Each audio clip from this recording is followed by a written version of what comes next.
Yat Eitanema, Sananishna. This is Navajo Grandma from a hotel. We are traveling and doing research, and so many wonderful things have happened in our lives, and we've been all over the place. But today, since we were talking about the different chiefs, back in May, a really awesome thing happened. Do you remember this person? This is Chief Standing Bear, and I hope you can see. I want to make sure you can see this. And then here's another picture. I think you might be able to see it. There might be a glare. I hope there isn't. But I'm going to read this, and this is about the United States Postal Service honoring Chief Standing Bear. How wonderful. I'm going to read this to you. He fought for Native Americans to be recognized as people under US law. Now he's memorialized on a forever stamp. A new USPS stamp issued May 12, 2023 honors Native American civil rights leader Chief Standing Bear. Now, we're in an era where they call people civil rights leader. Back then, they weren't doing that. But anyway, so much for the jargon.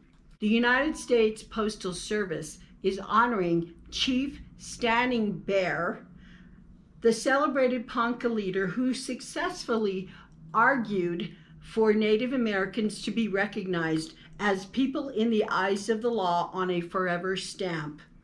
The stamp, which features a portrait of Chief Standing Bear by illustrator Thomas Blackshear, 2.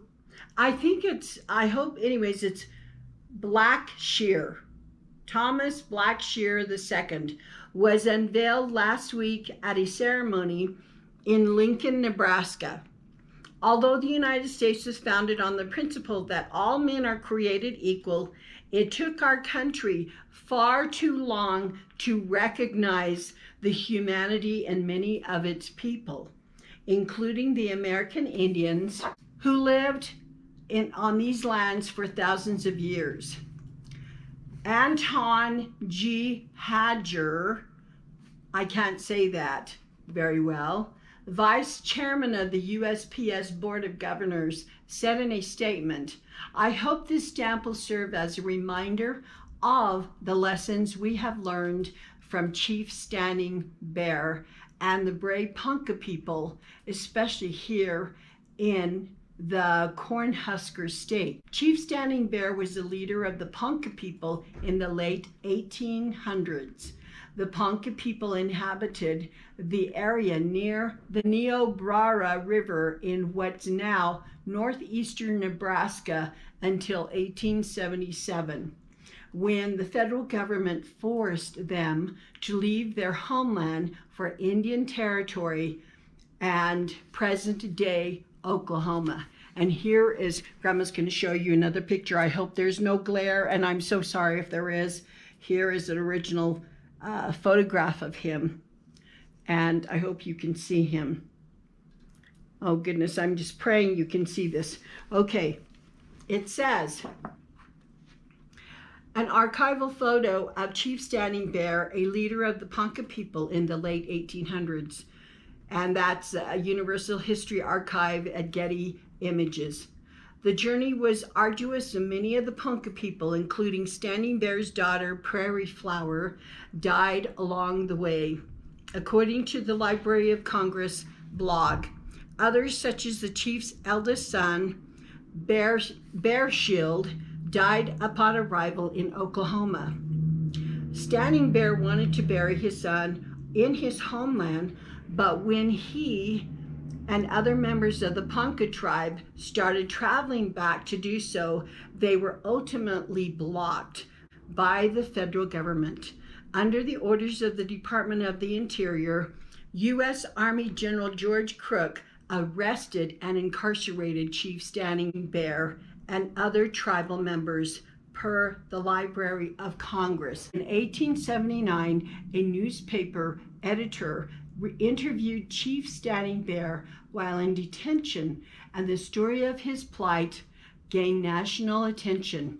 According to the Oklahoma Historical Society, lawyers agreed to take up his case and petitioned a federal court to prevent Standing Bear and his fellow tribal members from being returned to Indian territory, arguing that they were being unlawfully detained.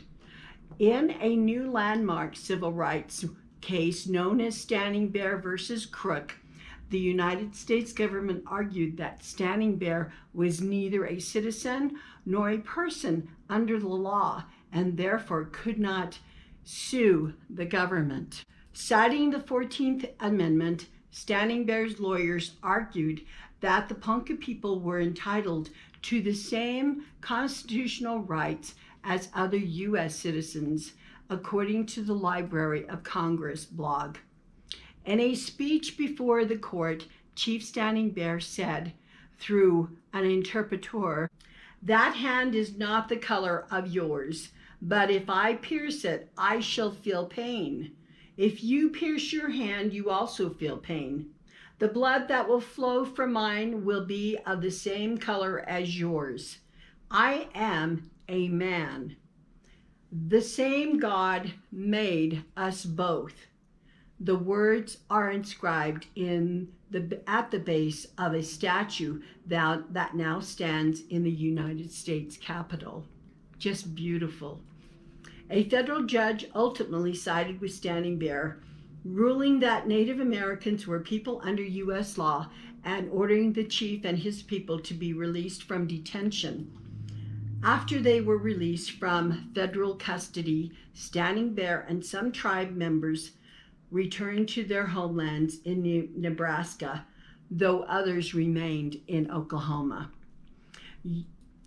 You give us 5 minutes, we'll give you 5 things you must know for the day. It's remarkable that the story of Nebraska American Native civil rights leader Chief Standing Bear has progressed from a Native man having been considered a non-person of the United States government in 1879, so today being recognized by the Postal Service with a stamp honoring him as an American icon. Judy M. Gaish-Kibos, Executive Director of the Nebraska Commission on Indian Affairs, said in a statement, "This story of an Indigenous rights hero is truly and necessarily an American story. The stamp further etches his legacy in our national consciousness and provokes necessary conversations about race, sovereignty, and equality in the United States." So Grandma has purchased quite a few of these, and I'm going to use these. I think this is wonderful. Chief Standing Bear this is such a beautiful honorary salute for what he did. And I'm just honored to be able to let you know. And I hope you go out and buy some of these stamps and use them and to support this beautiful honor that the United States Postal Office is giving Chief Standing Bear. We were in Ponca. I will show you a picture of their tribe, and we were there, and it was so beautiful. The land is pretty flat where they are.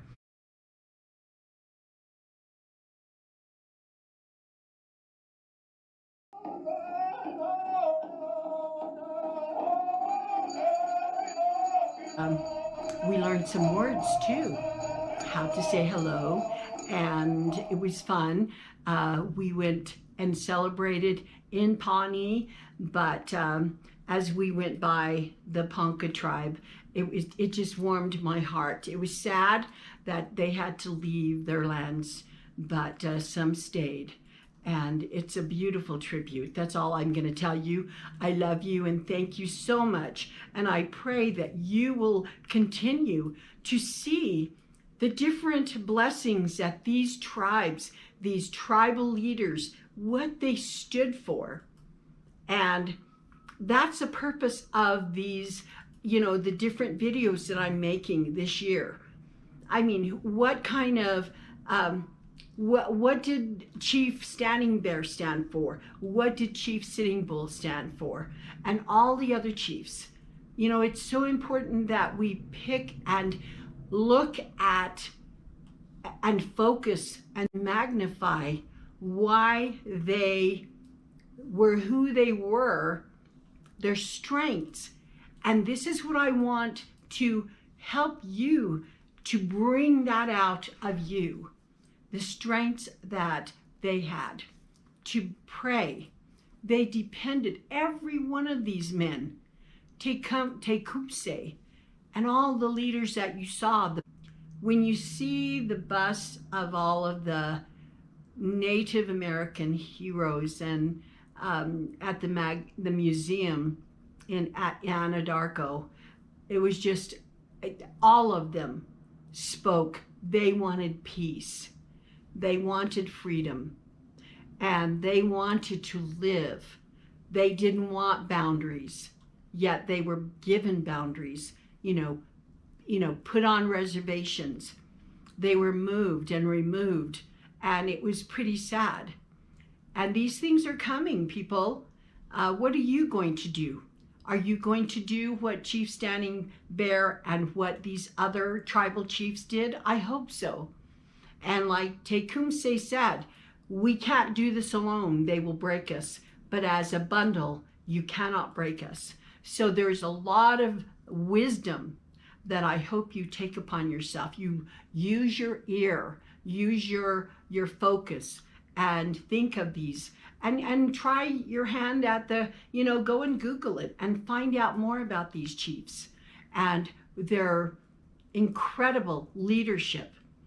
That's what I want you to learn, to learn by vicarious experience what they went through, so that when your time comes and your trials come, that you too can, number one, be prayerful and believe, to humble yourself, to fast and to pray, to go into your sweat house as it is, or to do your Sundance, to stand firm, and so that you can stand and remember that there are rights being taken from us and that we will not allow it. There is so much to learn. We need to empower ourselves. Now, there are people who are saying, oh, what's wrong? There's no socialism. There's nothing going on. And you know what? These people are in la-la land. Our country is being attacked, what they say, from the left. And, all of these evil things are happening. So let's wake up. Wake up from your sleep. Think of all the things you need to do.